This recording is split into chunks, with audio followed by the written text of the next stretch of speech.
Teachers ഡേക്ക് ടീച്ചേഴ്സിന് wishes കിട്ടും, പക്ഷെ മദേഴ്സ് ഡേക്ക് വിഷസ് കിട്ടുന്നതിനെ കുറിച്ചിട്ട് ആലോചിച്ച് നോക്കിയിട്ടുണ്ടോ? ഞങ്ങളിവിടെ അയാദിയിലെ മെന്റേഴ്സിന് മദേഴ്സ് ഡേന്റെ അന്ന് കൂടെ വിഷസ് കിട്ടാറുണ്ട്. ഒരു മെന്റർ എന്നതിലുപരി ഒരു കുട്ടീൻ്റെ ഉള്ളിൽ ആ കുട്ടീൻ്റെ ഒരു സെക്കൻഡ് മദർ എന്നുള്ള ആ ഒരു പൊസിഷനിൽ നമ്മൾ എത്തിക്കണം എന്നുണ്ടെങ്കിൽ ഇവിടുന്ന് കിട്ടിയിട്ടുള്ള ഒരു മെന്ററിങ് കോഴ്സിന്റെ ട്രെയിനിങ് കൊണ്ട് മാത്രമാണ്. ഫസ്റ്റ് എന്ന് പറഞ്ഞാൽ ഓൺലൈനായിട്ട് വർക്ക് ചെയ്യാൻ ഒട്ടും താല്പര്യമില്ലാത്ത ഒരാളായിരുന്നു ഞാൻ. ട്രെയിനർ ആവണം, ആ ഒരു എയിം വെച്ചിട്ട് അതിൻ്റെ പുറകിൽ പോകാനായിരുന്നു കൂടുതലായിട്ട് താല്പര്യം ഉണ്ടായിരുന്നത്. പിന്നെ എങ്ങനെയോ ഒരു ഗ്രൂപ്പ് കണ്ടു, ജോയിൻ ചെയ്തു. സെയിം നമ്മളെല്ലാവരും കാണുന്ന പോലെ ഒരു ആഡ് കണ്ട് ജോയിൻ ചെയ്യാന്ന് പറഞ്ഞ പോലെയാണ് ഞാനും അയാദിയിൽ എത്തിയിട്ടുണ്ടായിരുന്നത്.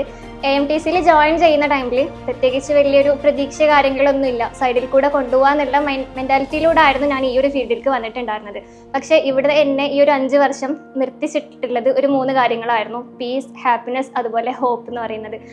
ഈ ഒരു 3 കാര്യങ്ങൾ നമ്മുടെ ലൈഫിൽ അത്രത്തോളം ഇമ്പോർട്ടൻ്റ് ആണ് അല്ലെങ്കിൽ വാല്യൂ ഉള്ളതാണ് എന്നുള്ളത് മനസ്സിലാക്കി തന്നത് നമുക്ക് ഇവിടുന്ന് കിട്ടിയിട്ടുള്ള ട്രെയിനിങ് കൊണ്ട് മാത്രമായിരുന്നു.